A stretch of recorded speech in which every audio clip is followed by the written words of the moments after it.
No one would have believed, in the last years of the 20th century, that ordinary, everyday human affairs were being watched. No one would have considered that cold and calculating brains were observing citizens like one might spy upon specimens swimming in a petri dish. One would have thought you would have guessed what we were up to, considering that you had seen it all before. Yet, in the upper hierarchs of the ruling oligarchs, minds immeasurably greater than your own regarded this earth with envious eyes, and slowly, but surely, we drew our plans against you. It was a time like now, yet perhaps not too far from now. Perhaps it has already occurred. Yet, as the restricting web of totalitarianism wove its control over the citizenry, no one seemed to notice. It began slowly at first. First world citizens did not react as they had been cowed and lied to during the beginning of the 20th century, pocked with magic bullets and propaganda hypodermic needles during the 30s, swallowed more guff during the 40s, were sold commodified fetishes in the 50s, watched napalm stick to kids in the 60s on the TV, continued to watch its result with the evaporation of 2 million Cambodians under Pol Pot in the 70s, funded the Afghans in the 80s under Reagan and Bush Sr. to bleed the Red Sox white, attacked Iraq in the 90s in the first true television war, and finally fought the war on terror in the 21st century against the Afghans we had once armed.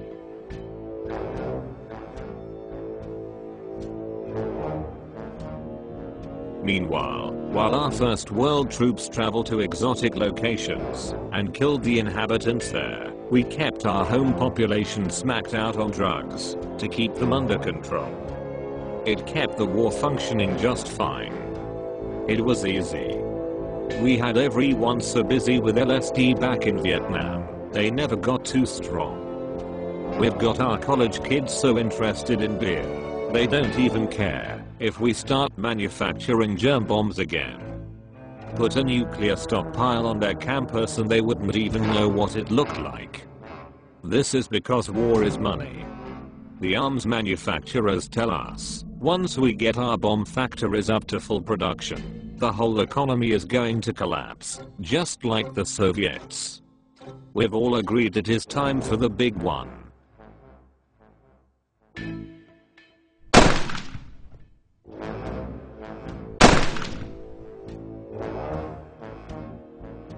We've got the old bait and switch happening. At first it looked like we were content to bust Negroes and Mexicans for smoking dope and snorting cocaine. So we pulled the old prohibition routine in the 20s and 30s to make alcohol harder to get, and to introduce most of the population to smoking reefer and sniffing cocaine, traditionally minority pursuits and so-called vices. This was our first real drug war.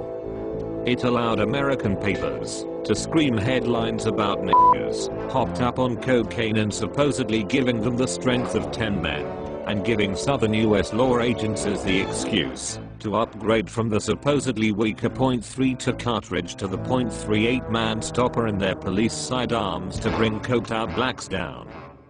Meanwhile we were putting cocaine into Coca-Cola for that pause that refreshes.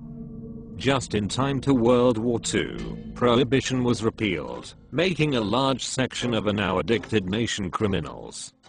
This would continue for the rest of the century. But there was a deeper reason why dope was made illegal by our ruling oligarchy. It was because one of our main and earliest multinational corporations of great value to us, the DuPont Corporation, wanted to corner the market on bleached white paper, and could only do this by patenting the dioxin bleaching process they had pioneered.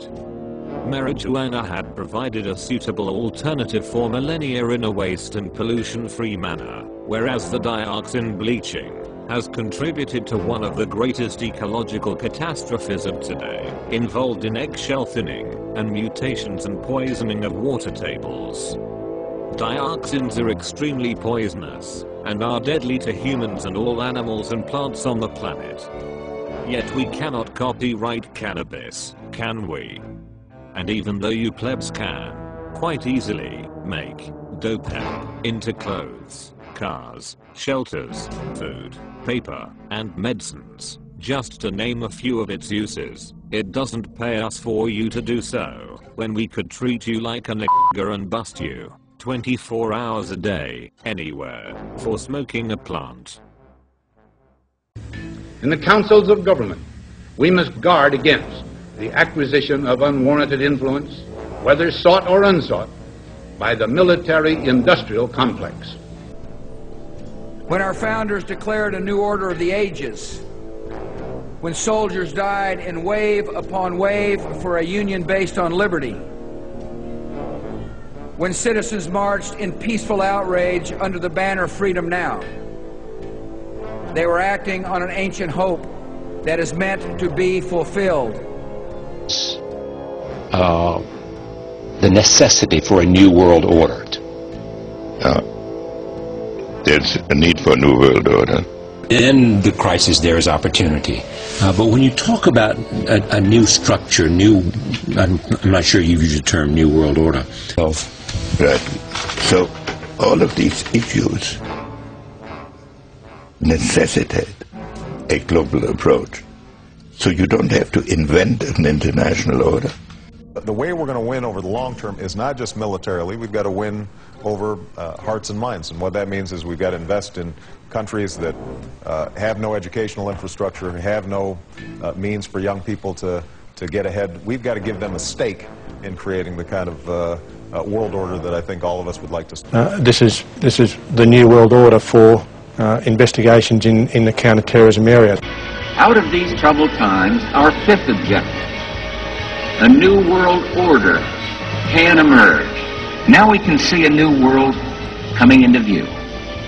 A world in which there is the very real prospect of a new world order. We bring the world new order. Iowa Hitler's world and order.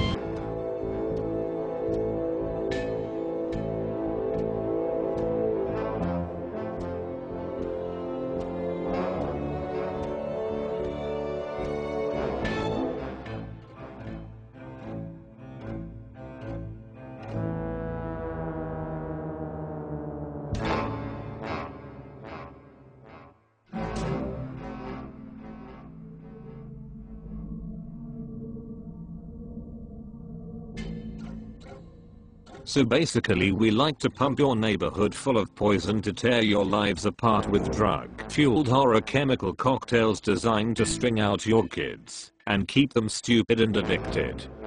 You can't think too much or go too far if you are working for that next fix.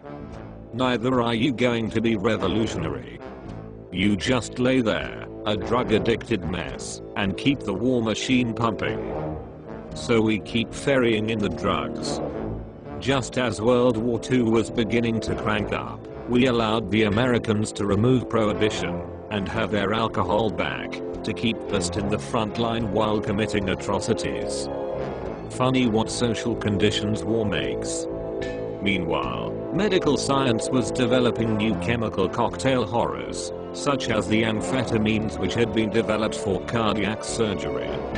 However, doctors found that it had the unusual side effect of staving off sleep, so much so and so much was its addictive quality that state regimes had to register the stuff to stop medical practitioners from becoming junkies.